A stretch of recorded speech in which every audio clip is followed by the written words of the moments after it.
आज एक महाराष्ट्र शासनाला आपण या ठिकाणी खऱ्या अर्थाने एक लाजिरवाणी गोष्ट घडलेली आहे। ज्या पद्धतीने आपण लोकशाहीचं राज्य म्हणतो आणि या ठिकाणी आदिवासी आमदारांना जर 3-3 दिवसापासून माननीय मुख्यमंत्री या ठिकाणी वेळ देत नसतील आदिवासी प्रश्नांच्या बाबतीमध्ये आणि याला कंटाळून काही आमदारांनी मंत्रालयामध्ये त्या जागेवर उड्या मारल्यात।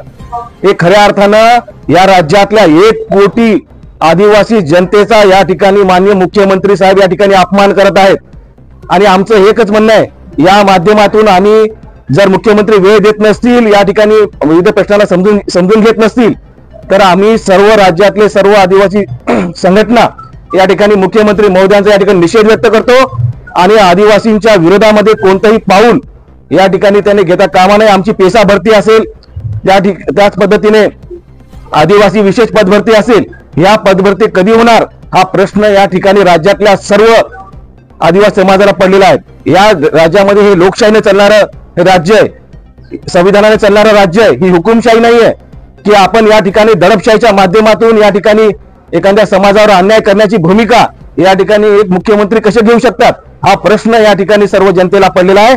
आज आम्ही या ठिकाणी माननीय मुख्यमंत्री महोदयांचा या ठिकाणी निषेध व्यक्त करतो। त्यांनी वेळ देत नसतील, ते वेळ देत नाहीत, हे फार गंभीर या पद्धतीचं पाऊल मी या ठिकाणी समजतो।